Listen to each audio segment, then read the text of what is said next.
नमस्ते दोस्तों। क्या आपको लगता है कि टाइप 2 डायबिटीज़ एक ऐसी बीमारी है जिसके साथ आपको ज़िंदगी भर जीना पड़ेगा? क्या आपको लगता है कि इसकी दवाइयाँ कभी बंद नहीं हो सकती? अगर आपका जवाब हाँ है, तो आज का ये वीडियो आपकी सोच बदल देगा।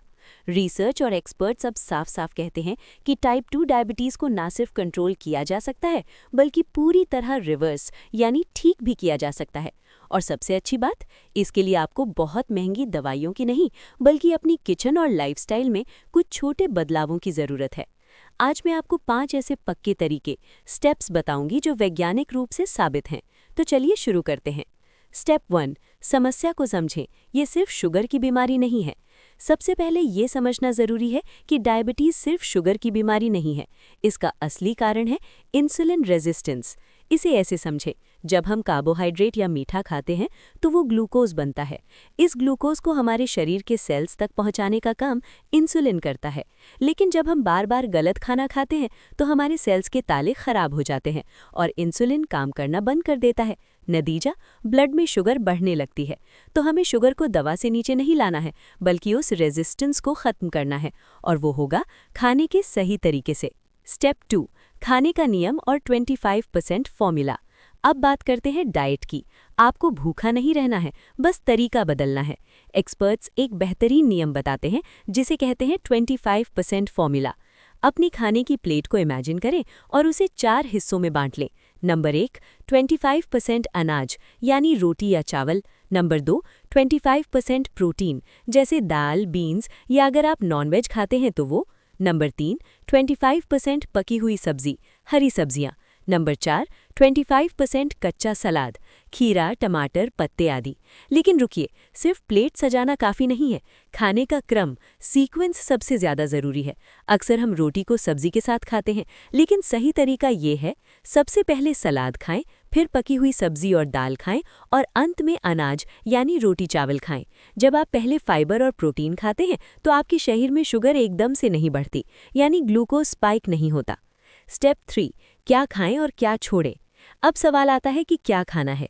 सब्जियां, हरी पत्तेदार सब्जियां खूब खाएं। ब्रोकली, पालक, बीन्स ये आपके दोस्त हैं। फल, बहुत से लोग डरते हैं कि फल मीठे होते हैं। देखिए, जामुन, एप्पल और नाशपाती आप खा सकते हैं। हाँ, अगर शुगर बहुत ज़्यादा है तो कुछ समय के लिए आम, केला, चीकू और अंगूर से परहेज करें। फैट्स, रिफाइंड तेल, सोयाबीन या कॉर्न ऑयल शरीर में सूजन पैदा करते हैं। इन्हें तुरंत बंद कर दें। इसकी जगह आप कम मात्रा में फिल्टर तेल, जैतून का तेल या थोड़ी मात्रा में नट्स यानी बादाम या अखरोट का इस्तेमाल कर सकते हैं। एक कड़वी सच्चाई, कुछ एक्सपर्ट्स का मानना है कि दूध यानी मिल्क इंसुलिन रेजिस्टेंस को बढ़ा सकता है। इसलिए रिवर्सल के दौरान कुछ महीनों के लिए दूध और दूध से बनी चीज़ों को बंद करके देखें, आपको बहुत फ़ायदा मिलेगा। और हाँ, चीनी, मैदा और बिस्कुट तो बिल्कुल दुश्मन है, इनसे दूर ही रहें। स्टेप 4, फास्टिंग का जादू। डायबिटीज़ रिवर्सल का सबसे शक्तिशाली हथियार है इंटरमिटेंट फास्टिंग। जब आप कुछ घंटों के लिए नहीं खाते तो शरीर अपने अंदर जमा एक्स्ट्रा शुगर और फैट को जलाना शुरू कर देता है। इसे हम ऑटोफेजी कहते हैं, यानी शरीर की अंदरूनी सफाई। कोशिश करें कि आप रात के खाने और अगली सुबह के नाश्ते के बीच कम से कम 12 से 16 घंटे का गैप रखें। बार बार स्नैक्स खाना बंद करें, क्योंकि हर बार खाने पर इंसुलिन बढ़ता है। स्टेप 5, एक्सरसाइज और कमर का घेरा। सिर्फ डाइट से काम नहीं चलेगा, शरीर को हिलाना भी पड़ेगा। वॉक, खाने के बाद 10 मिनट की वॉक शुगर को बढ़ने से रोकती है। दिन भर में कम से कम 35 मिनट तेज चलना ज़रूरी है। मसल्स, आपके पैरों की पिंडलियों को दूसरा दिल कहा जाता है। इनकी एक्सरसाइज करें। शरीर में जितनी मांसपेशियां होंगी वो उतनी ही ज़्यादा शुगर को सोख लेंगी। एक बहुत ज़रूरी बात, अपना वजन नहीं, अपनी कमर का घेरा नापें। पुरुषों में ये 32 से 36 इंच से कम और महिलाओं में इससे भी कम होना चाहिए। अगर पेट बाहर है तो समझिए इंसुलिन रेजिस्टेंस है। याद रखिए, कमर का घेरा जिम में नहीं, किचन में कम होता है। दोस्तों, डायबिटीज़ कोई सज़ा नहीं है, ये एक इशारा है कि अब लाइफस्टाइल बदलने का वक्त आ गया है। स्ट्रेस कम लें, अच्छी नींद लें, क्योंकि स्ट्रेस भी शुगर बढ़ाता है। शुरुआत आज से ही करें।